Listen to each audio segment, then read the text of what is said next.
살면서 한 번도 상처받지 않은 사람은 없습니다.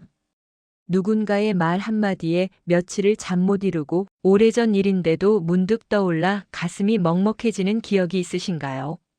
소중하게 여겼던 관계에서 배신을 경험하거나 열심히 했는데도 인정받지 못했을 때의 그 씁쓸함, 혹은 스스로에게 실망해서 오랫동안 자책했던 시간들. 상처는 눈에 보이지 않지만 몸에 남은 흉터보다 훨씬 오래 남습니다.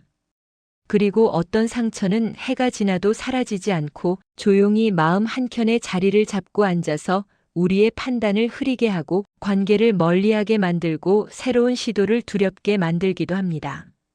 그런데 여기서 중요한 질문이 하나 있습니다.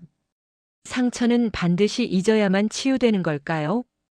많은 분들이 상처를 없애려고 애씁니다.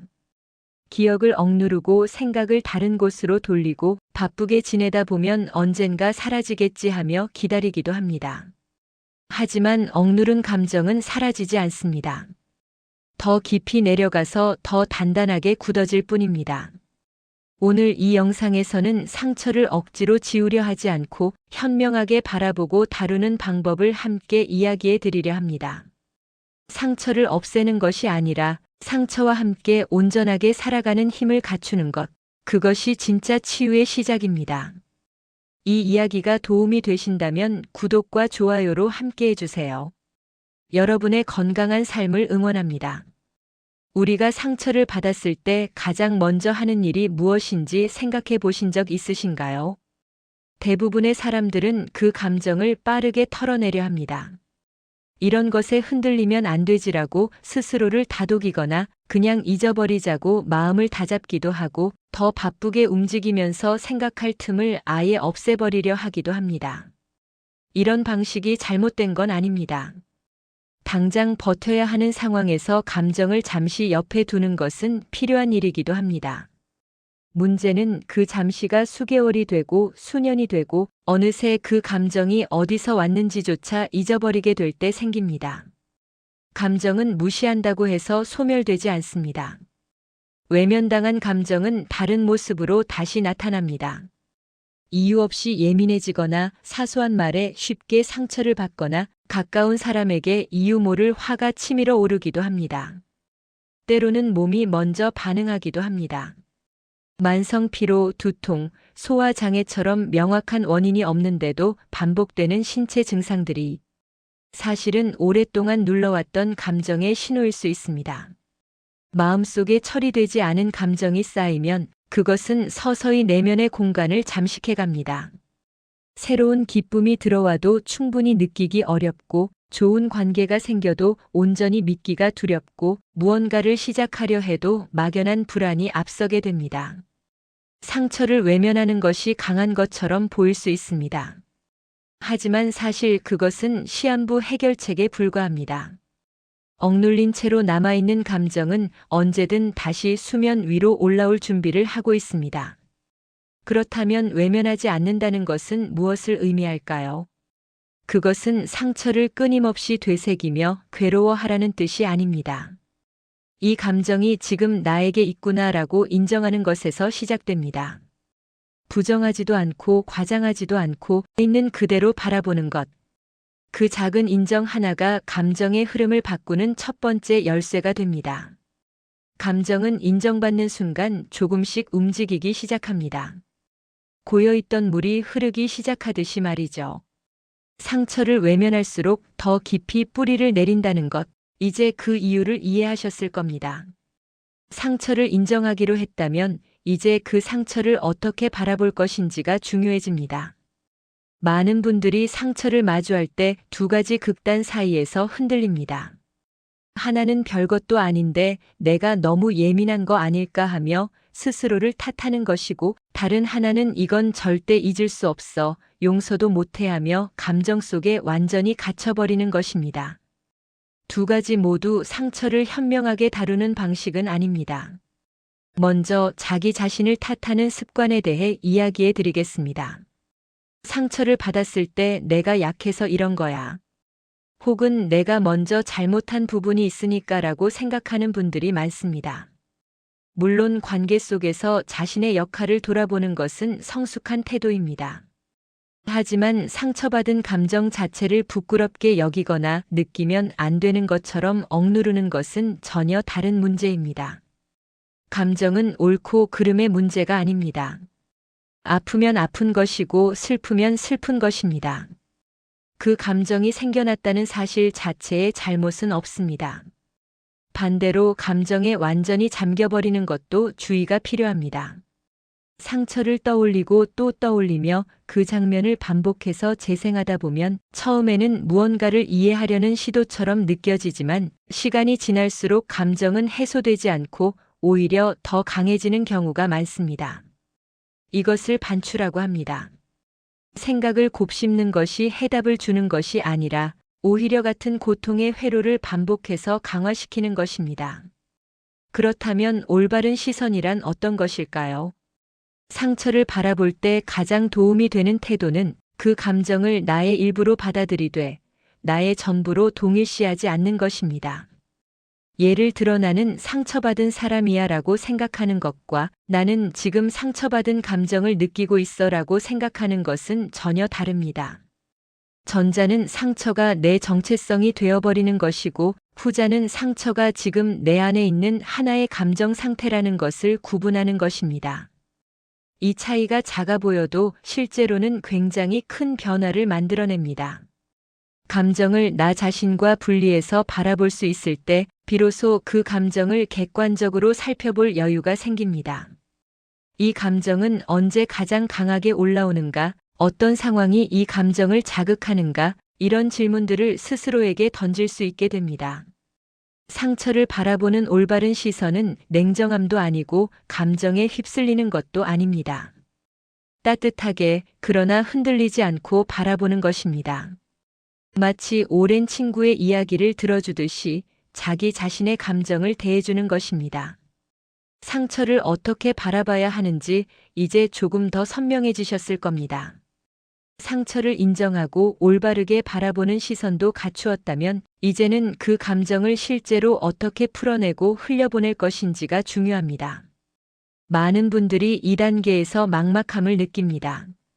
알겠는데 그래서 어떻게 하라는 거지?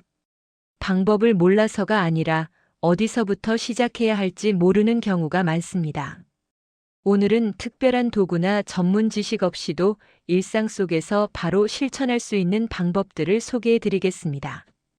첫 번째는 감정을 글로 쓰는 것입니다. 말로 꺼내기 어려운 감정도 글로 쓰면 달라집니다.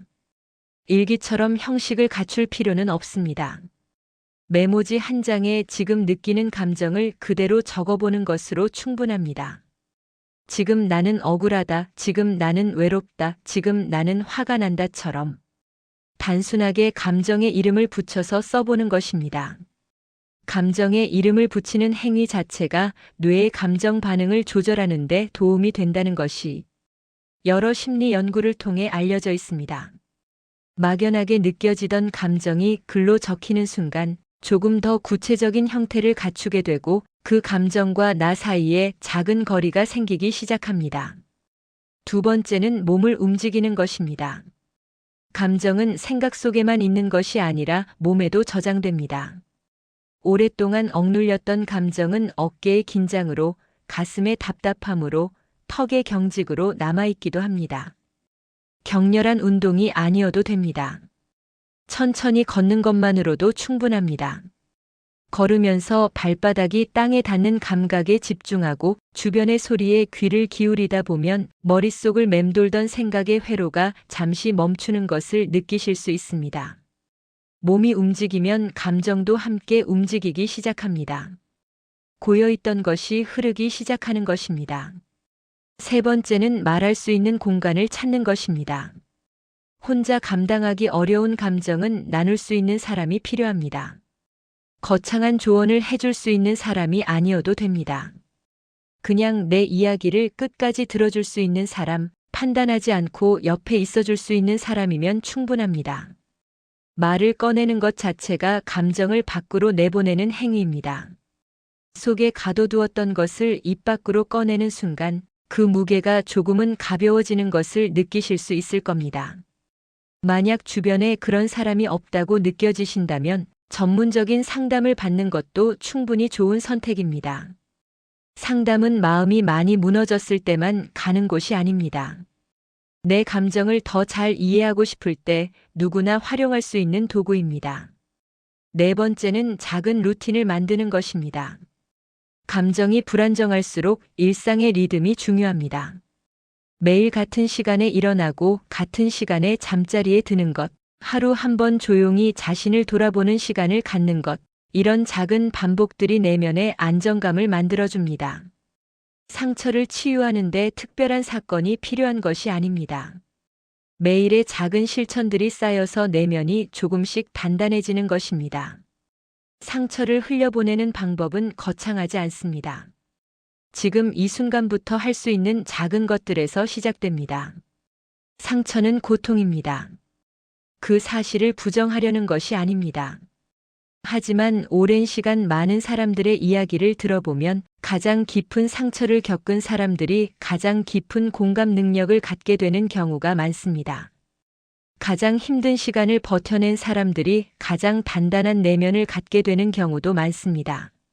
물론 이것이 자동으로 이루어지는 것은 아닙니다. 상처가 힘이 되려면 그 과정을 의식적으로 걸어야 합니다. 먼저 상처가 가르쳐준 것을 돌아보는 시간이 필요합니다.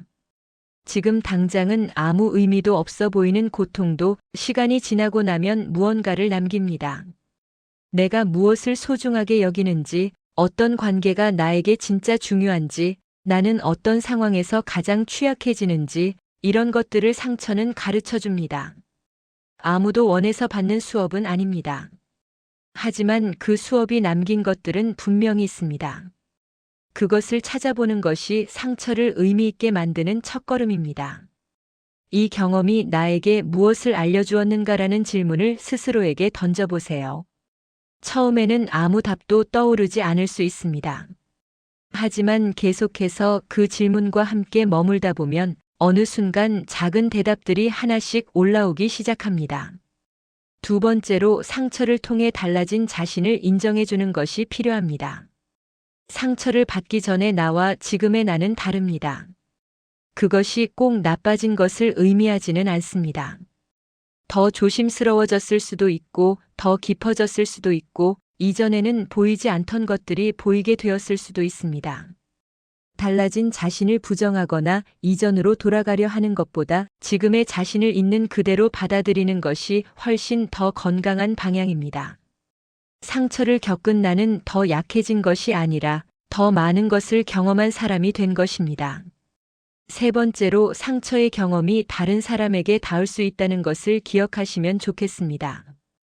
비슷한 아픔을 겪고 있는 누군가에게 나도 그런 시간이 있었어요 라고 말할 수 있는 사람이 된다는 것, 그것이 상처가 만들어낼 수 있는 가장 따뜻한 열매입니다. 내 고통이 다른 사람의 고통을 이해하는 다리가 될 수 있을 때 그 상처는 비로소 새로운 의미를 갖게 됩니다. 상처는 없애야 할 것이 아니라 함께 살아가는 법을 배워야 할 삶의 일부입니다. 그리고 그 과정을 제대로 걸어간 사람만이 상처가 힘이 되는 순간을 경험할 수 있습니다. 지금 아프다면 그것은 아직 그 과정 위에 있다는 뜻입니다. 멈추지 않아도 됩니다. 천천히 걸어가시면 됩니다. 늘 이 영상을 끝까지 함께 해주신 분들께 먼저 감사의 말씀을 드리고 싶습니다. 상처에 관한 이야기는 쉽지 않습니다. 꺼내기도 불편하고 마주하기도 두렵고 때로는 그냥 덮어두는 것이 더 편할 것 같다는 생각이 드는 주제이기도 합니다. 그럼에도 불구하고 끝까지 함께 해주셨다는 것은 마음 어딘가에서 변화를 원하고 있다는 신호입니다. 그 마음이 이미 치유의 시작입니다. 오늘 함께 나눈 이야기를 다시 한번 정리해 드리겠습니다. 첫 번째로 상처를 외면할수록 그것은 더 깊이 뿌리를 내린다는 것을 살펴보았습니다. 억누르고 덮어두는 것이 강한 것처럼 보여도 처리되지 않은 감정은 반드시 다른 방식으로 다시 나타납니다. 외면이 아닌 인정, 그것이 첫 번째 걸음이었습니다. 두 번째로 상처를 바라보는 올바른 시선에 대해 이야기 나누었습니다. 스스로를 탓하지도 않고 감정에 완전히 잠기지도 않으면서 따뜻하지만 흔들리지 않는 눈으로 자신의 감정을 바라보는 것, 감정을 나 자신과 동일시하지 않고 하나의 상태로 바라보는 것이 얼마나 큰 차이를 만들어내는지 함께 살펴보았습니다. 세 번째로 일상에서 바로 실천할 수 있는 방법들을 나누었습니다. 감정을 글로 쓰는 것, 몸을 움직이는 것, 말할 수 있는 공간을 찾는 것, 그리고 작은 루틴을 만드는 것. 거창한 변화가 아니라 오늘 당장 시작할 수 있는 작은 실천들이 내면을 조금씩 단단하게 만들어준다는 것을 기억해 주시면 좋겠습니다. 네 번째로 상처가 삶의 힘이 되는 순간에 대해 이야기했습니다. 상처가 가르쳐 준 것을 돌아보고 달라진 자신을 인정하고 그 경험이 다른 사람에게 닿을 수 있다는 것을 기억하는 것. 고통이 의미를 갖게 되는 순간 상처는 짐이 아니라 힘이 됩니다. 여기서 한 가지 꼭 드리고 싶은 말씀이 있습니다. 치유는 직선으로 이루어지지 않습니다. 어제보다 나아진 것 같다가도 오늘 다시 무너지는 날이 있습니다. 한참 괜찮았는데 어떤 말 한마디, 어떤 장면 하나에 다시 예전 감정이 올라오기도 합니다. 그것은 실패가 아닙니다. 그것이 치유의 실제 모습입니다. 두 걸음 나아갔다가 한 걸음 물러서는 것, 그 과정 전체가 앞으로 나아가고 있는 것입니다. 스스로에게 너무 가혹하게 굴지 않으셨으면 합니다. 남에게는 따뜻하게 대하면서 자기 자신에게만 엄격한 분들이 참 많습니다. 오늘 이 영상을 보신 것을 계기로 자신에게도 조금 더 너그러워지시길 바랍니다. 상처받은 자신을 부끄러워하지 않아도 됩니다. 아팠던 시간을 숨기지 않아도 됩니다. 그 시간들이 있었기에 지금의 내가 있는 것이고 지금의 내가 있기에 앞으로의 내가 만들어지는 것입니다. 마지막으로 이 말씀을 드리고 싶습니다. 상처는 삶이 우리에게 건네는 가장 무거운 질문입니다. 그 질문의 답을 찾아가는 과정이 바로 우리가 살아가는 이유이기도 합니다. 오늘 이 영상이 그 여정에 작은 도움이 되셨기를 진심으로 바랍니다. 이 이야기가 도움이 되셨다면 구독과 좋아요로 함께 해주세요. 여러분의 건강한 삶을 응원합니다.